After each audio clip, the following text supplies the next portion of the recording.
Olá, meus amigos, muito bom dia. Sou Antônio Martins de Farias.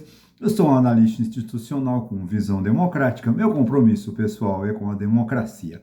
Hoje eu falo de um título, é uma série, tá? Eu vou falar sobre muito esse assunto, vocês vão me ouvir muito. Mas o título é o seguinte: o que são subsídios governamentais? Como eu falei em vídeo anterior, eu vou aqui abrir um parêntese. Não entendam como uma mudança de rota, mas uma preocupação. Eu sempre sou político, né? Além sou analista institucional com visão democrática, né? O próprio nome já diz qual é a minha bandeira de luta. No entanto, eu estou com muito medo. É uma questão pessoal, tá? Não tem assim nada, é uma forma empírica, não tem nada comprovado, mas o meu sentimento, tá? Porque se a gente olha 1821, 1822, a elite deu um golpe, que foi a independência do Brasil com Portugal, porque a elite devia muito à coroa, aí para não pagar a dívida de ouro que eles desviaram, resolveram criar a independência. Com Tiradentes, como bode expiatório, ok, vamos lá. Em 1891, mais a elite dá um golpe de Estado e implanta a República. Em 1930, a elite, mais uma vez, um golpe de Estado, implanta a ditadura de Vargas. Em 1937, outra ditadura de Vargas. Em 1951, aquele tentativa de golpe de Juscelino, que ele perdoou, né? E em 64, mais um golpe de Estado. E a sociedade, ela está no momento, a elite política brasileira, que nós não temos lideranças expressivas que a gente confie que sustenta a democracia. Portanto, a democracia brasileira, na minha opinião, corre risco. Então eu me afasto um pouco deste assunto em decorrência do que eu vou apurar, do que eu vou percebendo, né? Porque você vê a deterioração que chegou à classe política brasileira. Não preciso, não vou entrar em detalhes de discurso, vídeos e não vou entrar nesse detalhe. Só quero dizer a degradação, a destruição da instituição Estado brasileiro. Porque a elite, né, destruiu o Estado, está destruindo o Estado em nome de ganhos fáceis, vamos chamar assim, de máfias, como era a máfia italiana.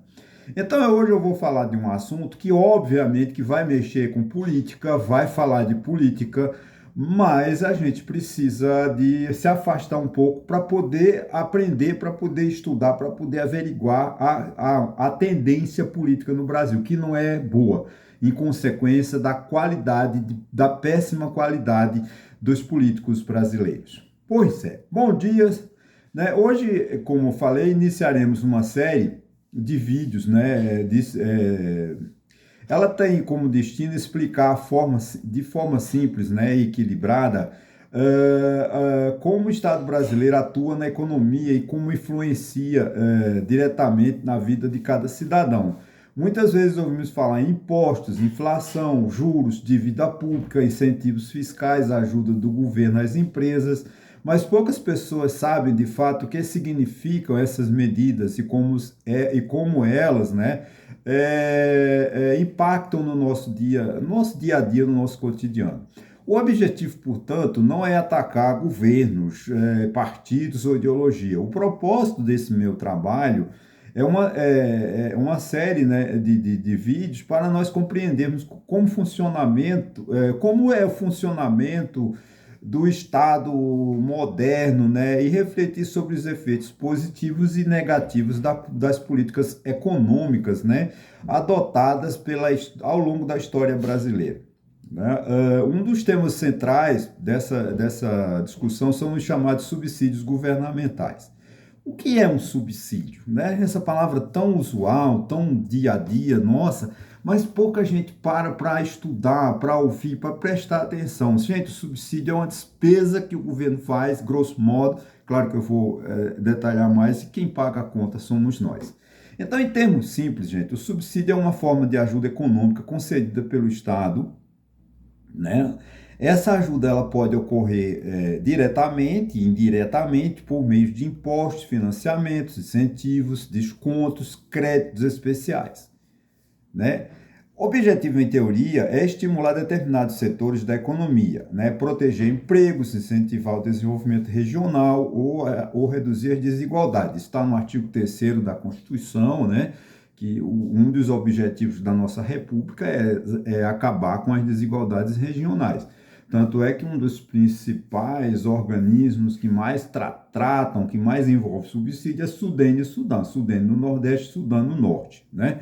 No final dessa série, nós falaremos sobre o que é Sudene, a importância da Sudene e a importância da Sudão. No entanto, nós hoje vamos entrar assim na prática, né, como o Estado interfere na economia para tentar produzir determinados resultados, né, diminuir as desigualdades regionais. Isso acontece no Brasil e no mundo inteiro. O fenômeno do subsídio não é do Brasil, né?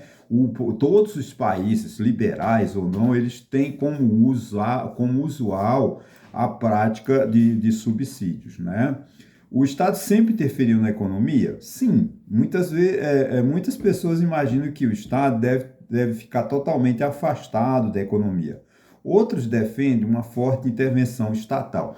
Esse Estado liberal, né, esse tal liberalismo, neoliberalismo, ele tenta afastar a interferência do Estado, mas o Estado não tem como o Estado sair da economia, até porque o Estado, a Constituição de 1988, constituiu um Estado social, um Estado cujo objetivo, lá no artigo 170, tem por objetivo, né, o controle, o rigor, a pesquisa, a investigação, né, a regulamentação do mercado, da livre iniciativa, a preservação da livre iniciativa, da concorrência, né, e tantos e tantos. Então, o Estado, a concorrência é um dos princípios constitucionais, dos princípios da nossa soberania. Então, o subsídio, ele tenta exatamente trazer esse equilíbrio. Agora, é claro, como tudo na vida tem um lado bom e o lado mau, o lado positivo e o lado negativo. Mas vamos por parte. A verdade histórica é que praticamente todos os países modernos hoje, como eu falei, utilizam de algum nível de intervenção econômica, né? E mesmo economias consideradas liberais concedem incentivos, protegem setores estratégicos, subsidiam a agricultura, financiam infraestrutura, apoiam tecnologias de inovação. E o debate real não é: existirá intervenção? Claro, você vê a questão agora, o Brasil acaba de assinar um acordo, o Mercosul, né, mas que o Brasil faz parte.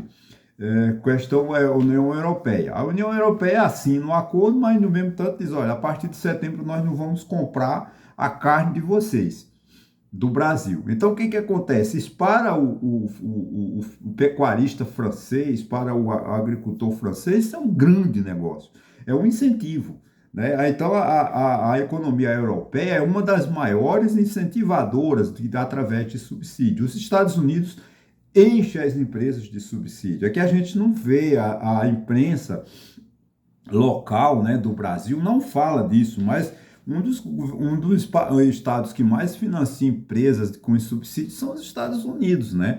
O Brasil tem, mas o Brasil tem muito pouco dinheiro, mas mesmo assim o subsídio no Brasil é muito grande. Eu acredito que a gente precisava fazer, né, uma limpeza nos subsídios, né? Vamos dizer assim, se nós tivéssemos políticos com vergonha, nós fazíamos um estudo sério dos subsídios no Brasil. Mas eu não vou entrar nesse detalhe, eu vou apenas dizer assim: qual é o limite adequado da intervenção, né? A gente tem que entender até onde o Estado pode ir. Porque o Estado ele não pode acabar com a livre concorrência, porque é um princípio que ele tem que defender.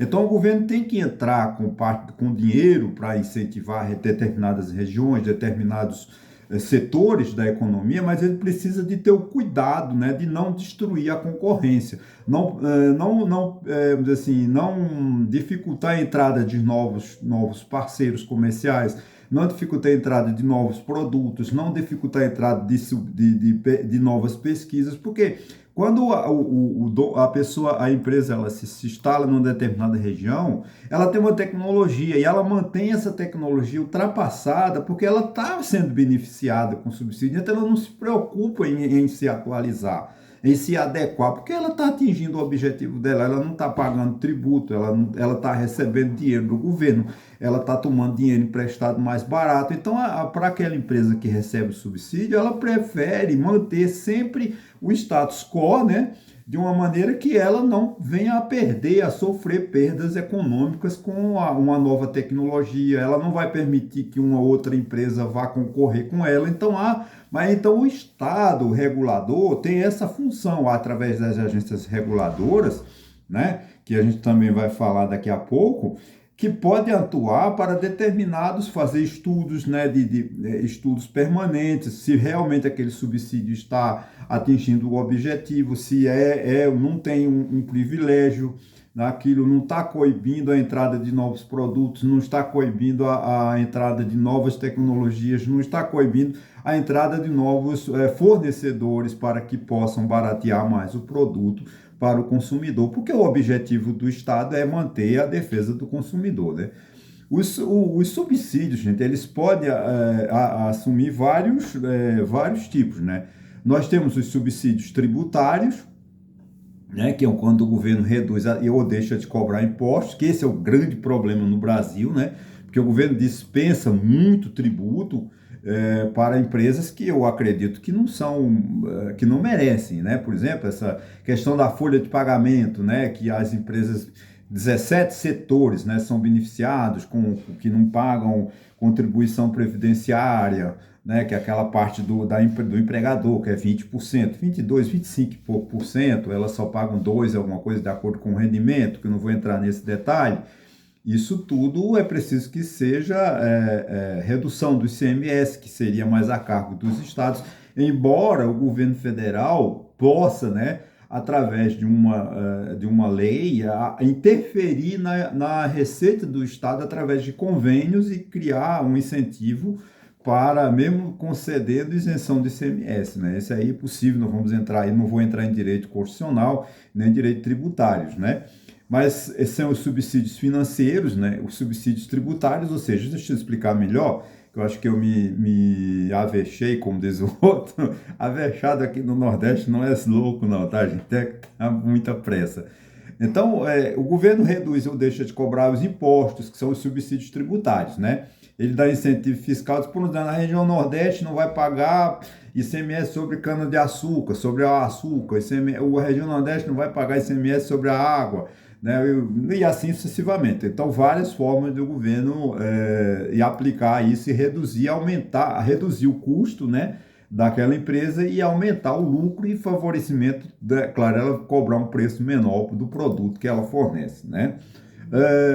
Agora, tem os subsídios financeiros, esse é mais complexo, porque o governo oferece crédito mais barato, exemplo, Caixa Econômica, Banco do Brasil, BNDES, né, tem carteiras de crédito, bilhões, né, de reais destinados no orçamento anual para emprestar para setores como a agricultura, o agronegócio, que se enche de dinheiro, né, com juros subsidiados para plantar e exportar a soja para a China, né, para a Europa, né, o produto agronegócio, ele vive às custas de financiamento dos grandes bancos oficiais no Brasil e de incentivos fiscais. Se não fosse o incentivo fiscal, talvez o agronegócio não tomava essa dimensão que toma. Isso tudo a riqueza, né, do agronegócio, de grandes empresários, empresários internacionais que, através de contratos de gaveta, se associam a empresas, a usinas de açúcar, a usinas de algodão, há todo um conchavo, que eu não vou entrar nesse detalhe. Mas o governo incentiva, né, através de juros baratos e dinheiro fácil para essas grandes empresas, né, e os subsídios regionais também, no caso Sudã, né, que eu vou deixar isso para falar, acho que é melhor a gente falar isso em outra oportunidade, né, por exemplo, Sudã, né, e os subsídios indiretos. Esse é mais difícil da gente falar, subsídios indiretos, porque eles são mais complexos, porque a dificuldade de nós descobrirmos aonde é que entra esse subsídio, chamados subsídios indiretos. Então, eu preciso de um estudo mais detalhado, porque eu, por exemplo, os fundos garantidores, né, os fundos de crédito, eles trabalham, né, de uma forma que o dinheiro vai para o setor privado usufrui daquele benefício, o governo não tem um controle muito rigoroso e também a sociedade não sabe, porque o governo, às vezes, muitas das vezes, nem coloca isso no orçamento.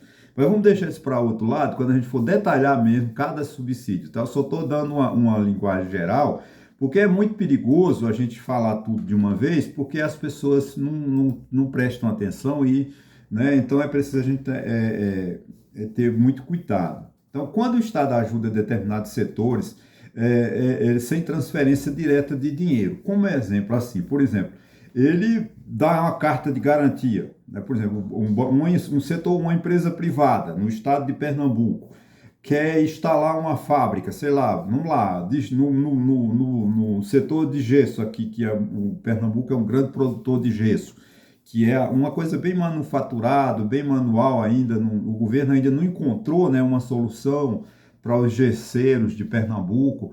Aí vem, ela precisa comprar um grande equipamento, né, montar uma fábrica, né, uma usina, sei lá, vamos dizer usina. O governo pode não dar incentivo, mas dá uma carta de fiança, diz assim, olha, se o Antônio não pagar, o Estado paga. Aí o Banco do Brasil, qualquer banco internacional, tem a garantia do governo, e eu estou precisando de 4 bilhões de reais, ou 1 milhão de dólares, e ele chega e me empresta, porque tem a fiança. Isso é uma forma indireta, seria mais ou menos, grosso modo, um subsídio indireto. Claro que a gente precisa de aprofundar mais isso. Os economistas me perdoem que eu não estou sendo... até porque eu não sou economista, né?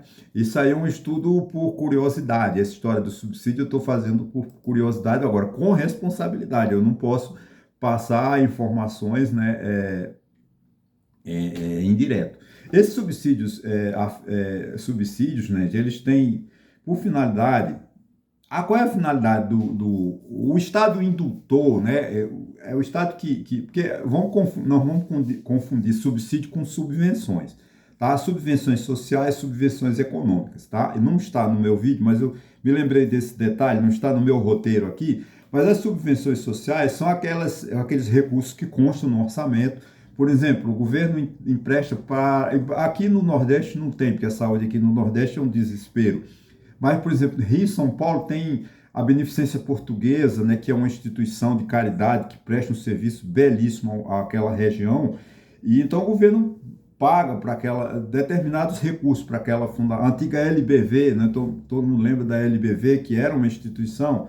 E as subvenções econômicas, o Estado também entra com recursos, mas por exemplo, para proteger uma determinada região, desenvolver um determinado setor daquela economia, por exemplo, eu citei o caso gesseiro aqui de Pernambuco, que é um grande produtor de gesso.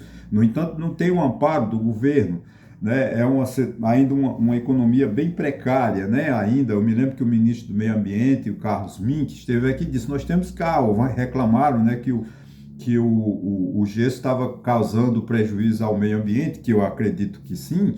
Aí ele disse, está tudo bem, mas a gente tem que encontrar uma solução para os gesseiros, para as pessoas, que elas precisam de sobreviver. Então, cabe ao governo, né, através de subsídios, encontrar soluções para isso. Por exemplo, aqui uma região que tem muito caulim, né?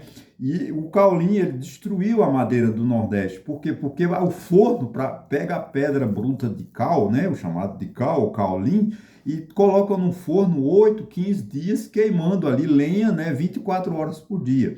Então, o consumo de lenha foi muito grande nessa região aqui do Nordeste, praticamente uma região toda desmatada em consequência do parque de caulim, que parece que acabou, né? Eu acho que deve estar as minas subterrâneas, não temos tecnologia para isso, mas isso era céu aberto, eram montanhas era uma serra de cal, né? Eles destruíam aquilo, botavam no forno, faziam o cal e vende até hoje. O cal ainda é um produto muito negociado no Brasil.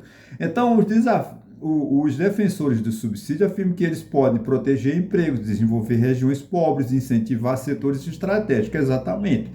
E ele estimula a inovação, reduz desigualdades sociais. Em muitos casos, essas políticas realmente ajudam no desenvolvimento econômico de vários países. No Brasil, principalmente no Nordeste, eu entro aqui, abro aspas para mim mesmo, tá? Porque eu não tenho como provar isso.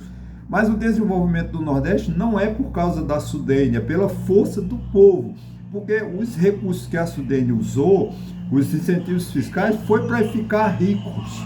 Os empresários ficaram muito ricos. Uns faliram, né? Algumas tradições, algumas tradicionais famílias, na família Guerra, que tinha grandes usinas em Pernambuco, principalmente nessa região de Carpina. Hoje a gente não vê muito falar dele, né? O último senador era filho de Paulo Guerra. Então, essa foi uma família que era muito tradicional, essa família está, assim, desprestigiada. Eles receberam bilhões do Sudene, mas jogaram fora, ou compraram apartamentos em Paris, estão ricos na Europa. Como sabe a elite brasileira, sabe como se protege. Ela vai investir, botar no dinheiro nos paraísos fiscais. Né, gente? Então, eu já estou aqui quase terminando, mas o lado crítico, né, dos subsídios, né? Por outro lado, gente, os críticos afirmam, e eu concordo, que os subsídios podem aumentar os gastos públicos, gerar dependência econômica, favorecer grupos privilegiados, distorcer a concorrência, aumentar a dívida pública. Isso é fundamental, porque precisa de muita fiscalização. Eu sei que não vou aqui desprestigiar os tribunais estaduais, nem o Tribunal de Contas, que ele presta um serviço maravilhoso, eles são responsáveis pela contabilidade da União e, com certeza, eles fazem um trabalho técnico de primeira grandeza. Isso eu tiro um chapéu para os funcionários dos tribunais de contas, né? Desculpa aqui que eu vou atender o telefone. Desculpa que o telefone tocou sem a minha permissão. Bom, vamos voltando aqui. Então, os tribunais de contas dos estados e da União, com certeza eles prestam um grande serviço, mas eles sozinhos não dão conta. Isso dependia, por exemplo, de comissões no Senado, comissões na Câmara, comissões nas assembleias estaduais, até nas câmaras municipais, porque os municípios também dão incentivo fiscal. Porque tem uma cultura no Brasil que o Estado brasileiro tem que arcar com tudo, que não é bem verdade. Né? Agora, realmente, o subsídio, ele, por exemplo, aqui no Nordeste, uma empresa de um ônibus, mas não deixa outra entrar. Ela recebe incentivo do ICMS, que ela paga pouco ICMS no Estado, mas ela não deixa que outra empresa preste serviço de transporte. Então, o que acontece? O transporte público de Santa Cruz de Capibaribe é um caos. Por quê? Porque não tem o governo fiscalizador, o governo regulador para implantar outras empresas, né, outras empresas de prestação de serviço, né? Esse é o grande problema. Então, eles podem, por exemplo, um incentivo para a cana-de-açúcar, né? Claro, o álcool, pró-álcool, não vou negar isso, mas é um privilégio de poucos empresários do Nordeste, de São Paulo, que ganham isso, né? Então, ela pode distorcer a concorrência também, o subsídio também pode distorcer a concorrência, né? E isso é necessário que se faça,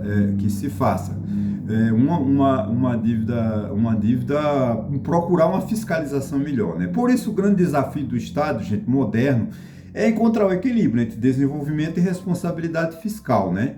A conclusão, já partindo para a conclusão, né? Já partindo para a conclusão, eu quero dizer o seguinte, né, gente, que o tema dos subsídios governamentais é complexo, né?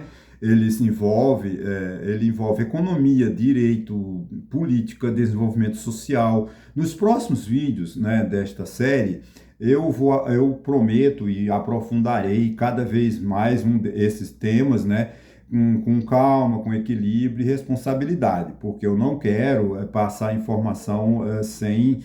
Lembra que eu falava de subsídio? Quem assiste os meus vídeos há muito tempo fala, mas olha, eu vou me preparar. Então eu fui fazer um estudo de pesquisar, e eu acho que eu pesquisei uma obra muito boa, né? E tenho consciência de que eu posso explanar esse projeto que eu quero passar, né, para vocês, a importância da gente tomar conhecimento das ações do Estado, porque o governo, através de subsídios, gente, ele determina bilhões de reais que podiam ser investidos em educação, em saúde, em saneamento básico, em moradia, em segurança pública, mas ele manda para esses setores e o retorno é muito devagar.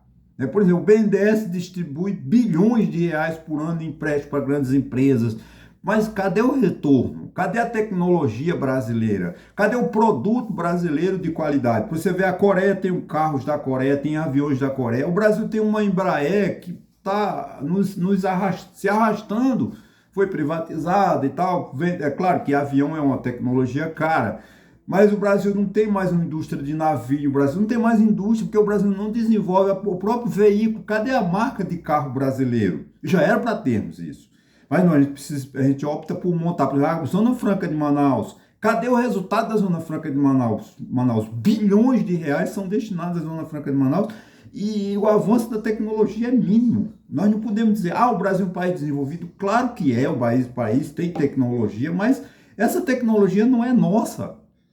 Essa tecnologia ela é estrangeira, ela vem quase toda do estrangeiro. Os nossos carros são bons, de boa qualidade, mas são da Toyota, do Japão, o outro lá, não sei, é da Coreia. Não tem o nosso carro. Eu queria um carro brasileiro, e já era desde 1950, gente, que o governo brasileiro destina recursos e subsídios para o setor automobilístico. Até hoje o setor automobilístico não se ergueu, não se projetou, não se consolidou na economia brasileira. Há uma grande empresa, quando se sente dificuldade internacional no seu balanço, o que ela faz? Sai do Brasil, mas recebeu bilhões de dólares por ano de incentivos fiscais para o setor automobilístico. Da mesma forma, o agronegócio. O agronegócio é muito bom, eu não estou contra o agronegócio. Mas o agronegócio recebe bilhões de incentivos fiscais por ano e exporta tudo para a China. Agora, o que a China está fazendo? Hoje tem um artigo no Estadão, eu não sei agora quem é o nome do articulista, me desculpa, eu não anotei porque eu não achei importante, mas lembrei agora que ele diz o seguinte: a China está se preparando para a agricultura. Enquanto ela importa, a maior importadora, né, de produtos brasileiros, o Brasil está ficando rico exportando para a China, mas a China está lá quietinha, ela está se preparando, escolhendo semente genética, modificação genética, que daqui a 25 anos, se o Brasil não arrumar outro mercado exportador para soja, para carne, a China vai dizer, não quero, porque eu tenho produto. Você vê a China como ela trabalha, né? O governo chinês trabalha com projetos quinquenais. Sei lá, de 10 em 10 anos, de 5 em 5 anos, ele trabalha, faz um projeto e cumpre.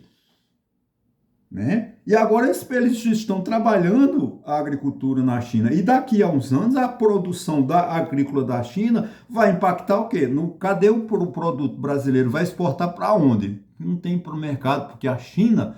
Então o Brasil precisa estar atento a esse tipo de informação. E o subsídio não pode se tornar um estímulo para que você mantenha-se naquela velha história de devagar e sempre. Não, a gente tem que estar renovando, né?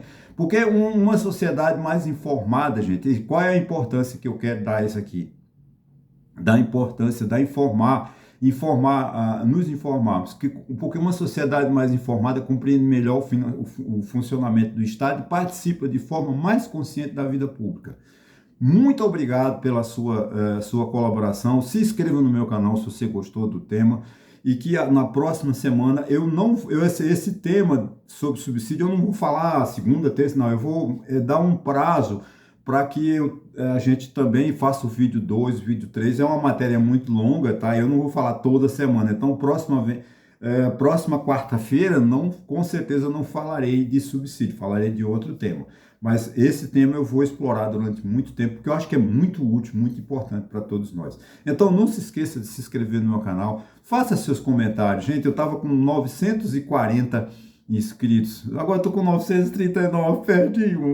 Que pena. Mas aquele que saiu, muito obrigado pelo tempo que você ficou. E quando você voltar, você é sempre bem-vindo. Eu agradeço demais aos meus inscritos, eu sou apaixonado pelos meus inscritos, tá? Então, eu vou criar um hábito de mandar um abraço, lembrar pelo menos uma vez por semana, a cada um vídeo, mandar um abraço. Por exemplo, quero mandar um abraço aqui para o meu ouvinte, né? Maciel, filho de seu Pedro Bezerra, ele mora, acho que é em Pão de Açúcar, de Santa Catarina do Norte. Dizem que ele gosta dos meus vídeos. Maciel, um abraço para você, continue gostando, viu? Um abraço, e isso aí é um hábito que eu vou homenagear também os meus ouvintes daqui para frente. Tá ok, gente? Muito obrigado e até a próxima.